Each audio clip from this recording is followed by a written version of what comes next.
Good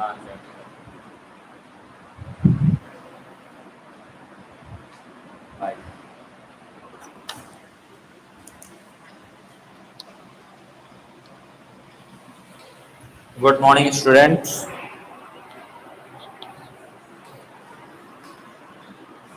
और 10th class के बच्चे रेडी हो जाएं। आपकी क्लास मैथमेटिक्स की क्लास स्टार्ट होने जा रही है और आज चैप्टर 8 है ट्रिगोनोमेट्री।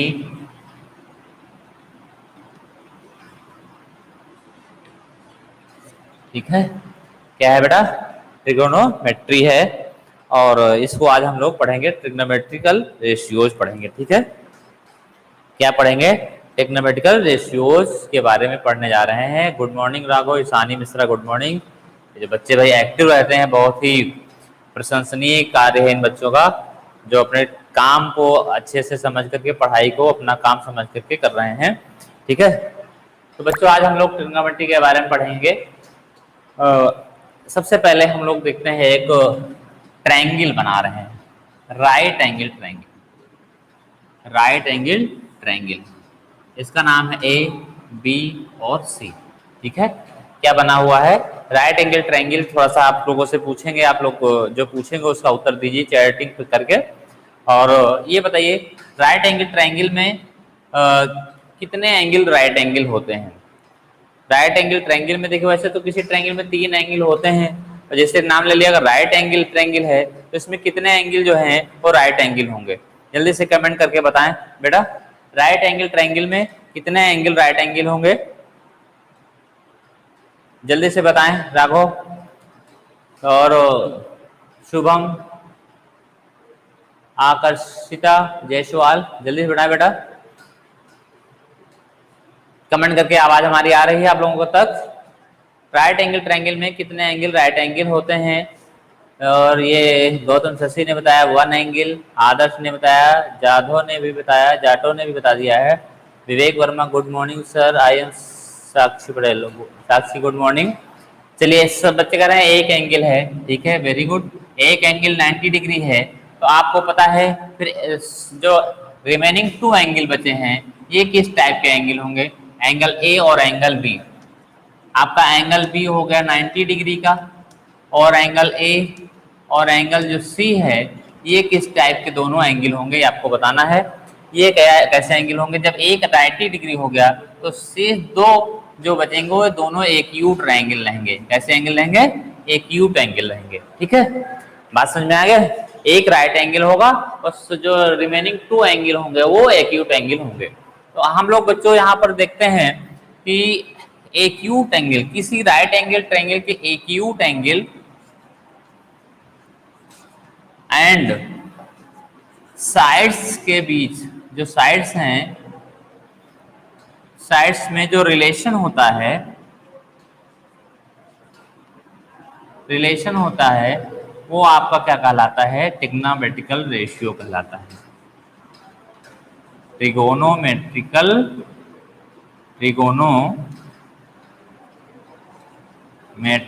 रेशियो कहलाते हैं। क्या कहलाते हैं? रेशियो कहलाते हैं। अब वो रेशियो कौन कौन से? एक्यूट एंगल और साइड्स के बीच में जो रिलेशन होता है और ट्रिग्नोमेट्रिकल रेशियो कहलाता है। अब वो कौन कौन से रेशियो होते हैं हम लोग उसको देखेंगे ध्यान से। यहाँ पर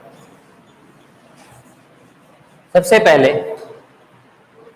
जो यहाँ पर मेन 3 रेशियो होते हैं, एक तो साइन, और अगर हम एंगल ए ले लेते हैं, ठीक है, या एंगल सी ले लेते हैं, और इन साइड्स का हमारे पास नेम होता है। जो हमारी जो राइट एंगल के सामने की साइड है वो हाइपोटेनस होता है, हाइपोटेनस होता है, और ये एक बेस हो जाएगी और दूसरी परपेंडिकुलर हो जाएगी। क्या हो जाएगी? परपेंडिकुलर हो जाएगी। ठीक है, बेस वाली साइड को केवल बी से नोट करते हैं, हाइपोटेनियस को एच से नोट करेंगे, और परपेंडिकुलर को पी से नोट करेंगे। ठीक है, क्या करेंगे? नोट करेंगे। अगर हम एंगल ए के लिए, फॉर एंगल ए, देखिए जैसे एंगल हाइपोटेनियस तो चेंज नहीं होता, लेकिन एक्यूट एंगल चेंज करेंगे तो उसका बेस और हाइपोटेनियस एक्सचेंज हो जाते हैं एक दूसरे में। जैसे अगर हम एंगल ए ले रहे हैं तो बेस ही जो सामने लिखा हुआ है परपेंडिकुलर हो जाएगा। अगर एंगल सी ले रहे हैं तो परपेंडिकुलर ए बी आपकी हो जाएगी, ठीक है। तो फॉर एंगल ए हम लोग क्या लिखेंगे, base is equal to A B और परपेंडिकुलर बराबर, परपेंडिकुलर क्या हो जाएगा, परपेंडिकुलर BC हो जाएगा और हाइपोटेनस, हाइपोटेनस ये हो जाएगा AC। हाइपोटेनियस जो है वो चेंज नहीं होता है। तो सबसे पहले हम लोग अगर फॉर एंगल ए के लिए हम लोग बोलेंगे sine of angle A. Sine of angle A को साइन ए बोलते हैं, ठीक है ना। जनरली साइन ए हम लोग बोलते हैं साइन ए बराबर होता है परपेंडिकुलर अपॉन हाइपोटेनस। क्या होता है, परपेंडिकुलर अपॉन हाइपोटेनस। और ये बराबर परपेंडिकुलर को अगर देखा जाए तो एंगल ए के लिए परपेंडिकुलर BC हो जाएगी और हाइपोटेनियस AC रहेगा, ठीक है। दूसरा होता है कॉस होता है, इसको कोसाइन बोलते हैं, कोसाइन बोलते हैं, लेकिन लिखते हैं हम शॉर्टकट में इसको कॉस ही लिखते हैं। तो cos of angle A this is equal to base upon hypotenuse. B for base, H for hypotenuse. Base आपका कितना है, AB है।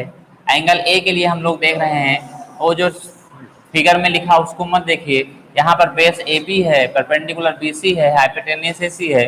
तो बेस को हम लोग क्या लिखेंगे, AB लिखेंगे और परपेंडिकुलर AC लिखेंगे, ठीक है ना। उसके बाद में यहाँ पर टेंजेंट देखते हैं, इसको शॉर्टकट में टेन बोलते हैं, टेन ऑफ एंगल ए।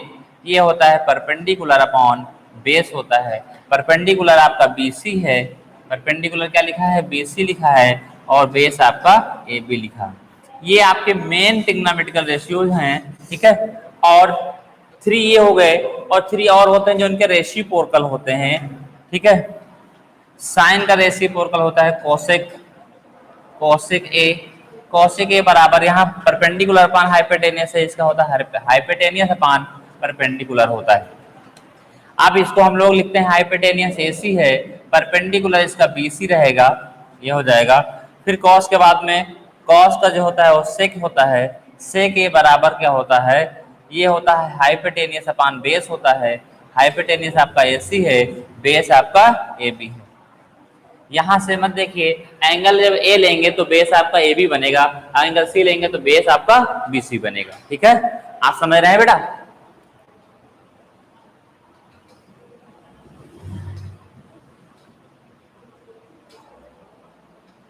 तो इस तरीके से आपने क्या किया, सेक भी निकाल लिया, ये इसका कॉसेक का रेसिप्रोकल है। उसके बाद में टेन का रेसिप्रोकल कोट टेंजेंट होता है, कोटेंजेंट होता है, जिसको शॉर्ट में कॉट लिखते हैं, कॉट ऑफ एंगल ए। ये आपका हो जाएगा, ये आपका हो जाएगा बेस अपान परपेंडिकुलर हो जाएगा। बेस आपका कितना है, AB है और AB का परपेंडिकुलर जो आपका होगा ये BC होगा। आप इधर देखें, BC अपान AC लिखा तो यहाँ AC अपान BC हो गया, यहाँ AB अपान AC लिखा तो यहाँ AC अपान AB हो गया, यहाँ BC अपान AB लिखा तो यहाँ AB अपान BC हो गया। मतलब वो रेसिप्रोकल है, उसकी वैल्यू जो है इन ट्रिग्नोमेट्रिकल रेशियोज के आपका जस्ट अपोजिट आती है, उल्टी आती है, इसीलिए इनको रेसिप्रोकल बोलते हैं। अब यहाँ पर 6 ट्रिग्नोमेट्रिकल रेशियोज हो गए हैं, ठीक है। अब इनको हमें याद करने के लिए अब आपको मैं एक तरीका बता रहा हूँ, ठीक है। अभी मैं फिर से समझा दे रहा हूँ। तो ये 6 रेशियो हैं। हमने बताया था साइन का जो फुल फॉर्म है SINE होता है, साइन ऑफ एंगल ए। जो कॉस लिखा है, कॉस का फॉर्म होता है कोसाइन होता है, ठीक है। और जो टेन होता है इसका फुल फॉर्म टेंजेंट होता है। क्या होता है, टेंजेंट होता है। और जो कोसेक है ये होता है कोसेकेंट होता है, कोसेकेंट होता है। और ये सेकेंड है, सेक को सेकेंट बोलते हैं और कॉट को कोटेंजेंट बोलते हैं। क्या बोलते हैं, कोटेंजेंट बोलते हैं। ये इनके डिटेल में नाम लिखे हुए हैं। शॉर्टकट में साइन, कॉस, टेन, कोसेक, सेक और कॉट हम लोग इसको रीड करते हैं, ठीक है। अब ये जो फार्मूला मैंने लिखा है इसको हमको कैसे आसानी से याद हो जाए, इस पर हम लोग बात करते हैं। सबसे बढ़िया इसमें ट्रिक जो काम करती है वो अभी आपको देखने वाली बात है, ठीक है।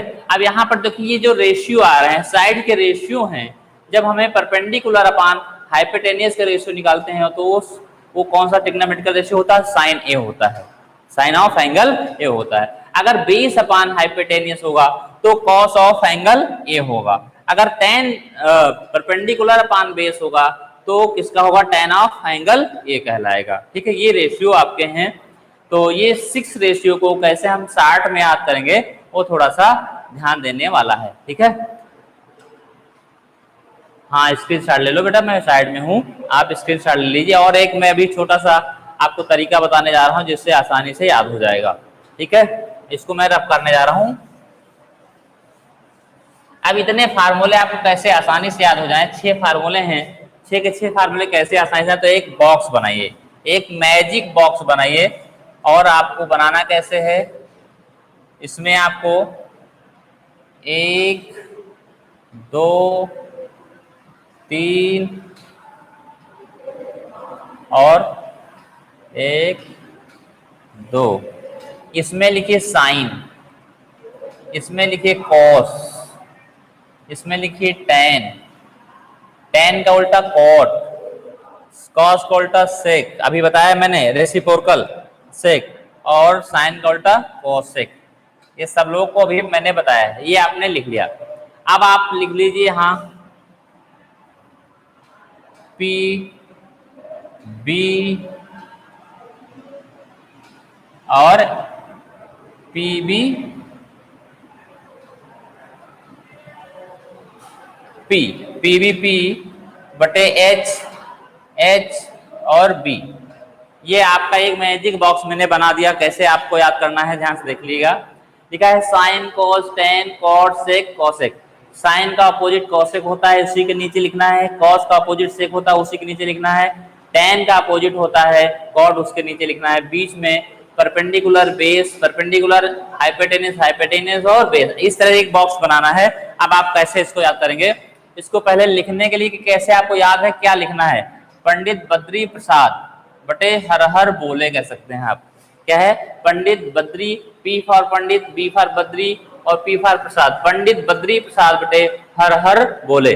आप ऐसे भी याद कर सकते हैं, ठीक है ना। तो इसको लिखने का तरीका पहले है sine cos tan cot sec cosec, ऐसे लिखिए। बीच की जो 2 लाइन हैं उसमें पी बी पी और एच एच बी लिखिए। इसको याद करने के लिए पंडित बद्री प्रसाद एक नॉर्मली नेम है इसलिए आसानी से याद हो जाता है। पंडित बद्री प्रसाद बटे हर हर बोले अपान हर हर बोले बोल दीजिए। और अच्छा से आपको करना है, आपका प्रतिद्वंदी देश पाकिस्तान है तो आप उसको कह सकते हैं पाकिस्तान भूखा प्यासा, हिंदुस्तान हरा भरा, ठीक है। पी से पाकिस्तान, बी से भूखा और पी से प्यासा। पाकिस्तान भूखा प्यासा, हिंदुस्तान हरा भरा, ठीक है ना।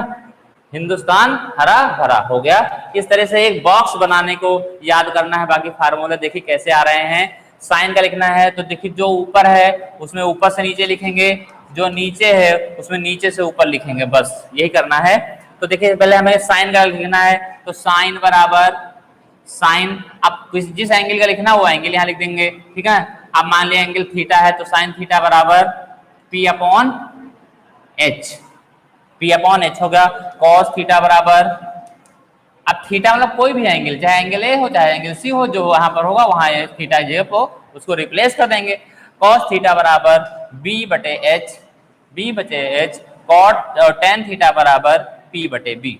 यही देखिए आप, इसके पहले मैंने यही लिखा था ना, तीनों हो गए। कॉट थीटा बराबर बी बटे पी, सेक थीटा बराबर एच बटे बी, कोसेक थीटा बराबर एच बटे पी। हमारे सारे फटाफट याद होते चले जा रहे हैं। तो जैसे आपको सवाल लगाना है एग्जाम में, बोर्ड एग्जाम में, तुरंत एक छोटी सी टेबल बनाइए और आप वो पंडित बद्री प्रसाद बटे हर हर बोले लिख लीजिए। ऊपर साइन कॉस टेन, नीचे उनके जस्ट अपोजिट, टेन का अपोजिट कॉट होता है, कॉस का सेक होता है, साइन का कोसेक होता है। और आपकी टेबल रेडी है। अब जो भी आपको लिखना है फटाफट देख करके लिख सकते हैं, ठीक है। और आपको जैसे आप 6 से 7 सवाल लगाएंगे, पूरे फार्मूले आपको अपने आप याद हो जाएंगे, रटने की कोई जरूरत नहीं है, समझ के करेंगे आपको अच्छे से याद हो जाएंगे। बात समझ में आ रही है बच्चों? बोले तो ये आपका हो गया है। अब हम लोग इस चीज को किसी ट्रायंगल में अगर हमें दिया गया हो तो कैसे अप्लाई करेंगे, कैसे जानेंगे। पहले हम एक एग्जाम्पल लेकर के आपको बताने जा रहे हैं। जिसको ये बॉक्स बनाना हो स्क्रीनशॉट ले ले, ठीक है ना, और फिर इसको अपने तरीके से तैयार कर लेंगे।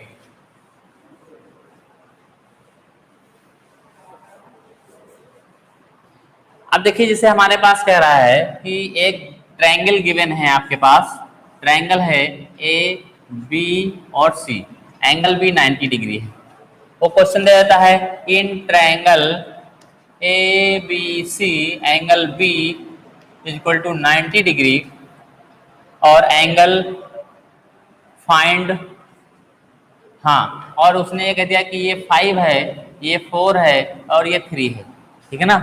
क्या दिया गया है, ए सी बराबर 5 दे दिया गया, बी ए बी बराबर 4 दे दिया गया और बी सी बराबर 3 दे दिया गया। कहता है फाइंड आउट, क्या फाइंड करना है, कॉसेक ए फाइंड करिए और कह दिया tan ए फाइंड करिए और साइन सी फाइंड करिए। इस तरह उसने बदल बदल के नेम दे दिए। अब आपको यहाँ परेशान होने की जरूरत नहीं है। देखिए क्यों नहीं है, आप सीधे सीधे ऊपर पूछ क्या रहा है, गिवन क्या है। देखिए यहाँ पर पहले मैंने इजी क्वेश्चन उठाया था कि आपको समझ में आ जाए, तब हम अभी थोड़ा चेंज करेंगे। क्या है यहाँ पर ट्रायंगल एबीसी जो राइट एंगल ट्रायंगल है, इसकी सभी साइड्स दे रखा है और कौन सा एंगल 90 डिग्री वो भी बता दिया है उसने। और तब जो उसने पूछा है कॉसेक ए, यानी एंगल ए के लिए कॉसेक का वैल्यू फाइंड करनी है, tan ए एंगल ए के लिए tan फाइंड करना है और एंगल सी के लिए साइन फाइंड करना है। उसने एंगल बदल दिया, अब इसके लिए साइन फाइंड करना है। तो हमने क्या बताया था, जब इसको सॉल्व करना होगा तो दो एंगल ए के लिए कॉसेक ए और tan ए फाइंड करना। तो फार एंगल ए लिख लो, फार angle A, far angle A क्या हो जाएगा आपका, बी, बी मतलब क्या, बी मतलब बेस, तो एंगल ए के लिए बेस आपका ए बी है ना, ए बी मतलब 4 है। और परपेंडिकुलर पी मतलब परपेंडिकुलर कितना है, 3 है। एच मतलब हाइपोटेन्यूज कितना है, ये 5 है। आपने नोट कर लिया। तो आपने कॉसेक ए कहा, कॉसेक ए, साइन ए आप जानते हैं पी अपॉन एच होता है, साइन का फार्मूला पी अपॉन एच होता है, तो कॉसेक का फार्मूला एच अपॉन पी हो जाएगा, बस इतना जानिए। क्योंकि साइन का अपोजिट साइन का रेसिप्रोकल कॉसेक होता है। क्या होता है बेटा, साइन का रेसिप्रोकल कॉसेक होता है। तो एच की वैल्यू यहाँ पर दी गई है 5, पी की वैल्यू यहाँ पर है 3 और यही कॉसेक ए की वैल्यू आ गई है।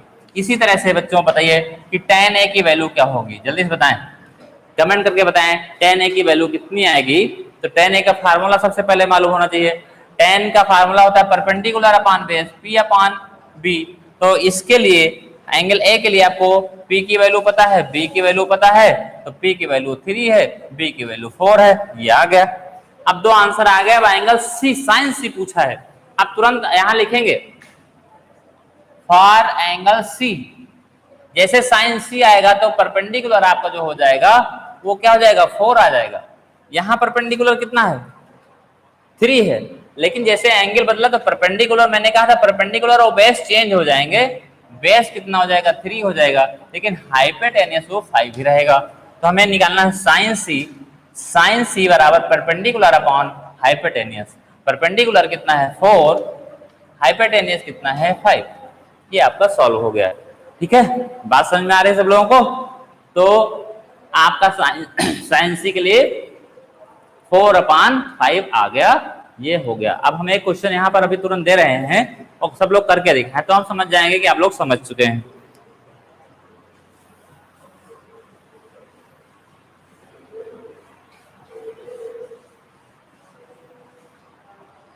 देखिए बेटा, सब लोग समझ चुके हैं, रेडी, आप लोग तैयार हैं, बोलिए।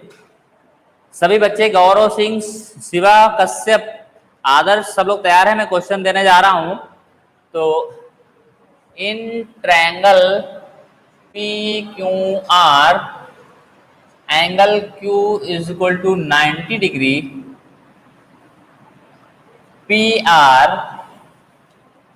बराबर 10 सेमी, PR बराबर 10 सेमी, QR बराबर 6 सेमी। फाइंड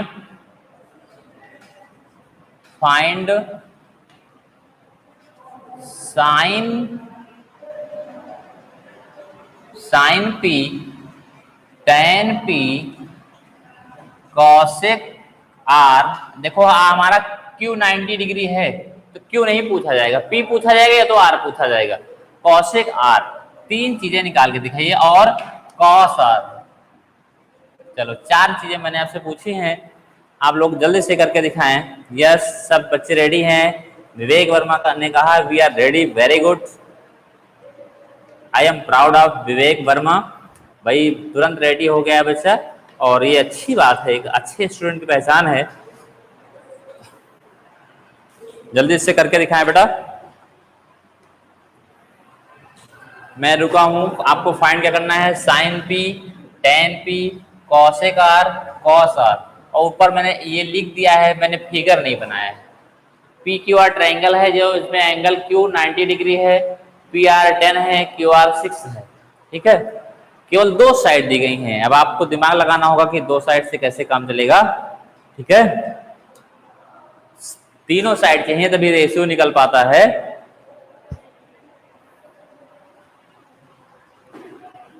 अब मैं थोड़ा सा 2 मिनट के लिए आपको वेट कर रहा हूं, देखते हैं जल्दी से कौन कौन बच्चे बताते हैं। आप फिगर बना लीजिएगा, फिगर बनाने के बाद में आपको जो कमी होगी उसको पूरा करिए और उसके बाद आंसर देना शुरू कर दीजिए।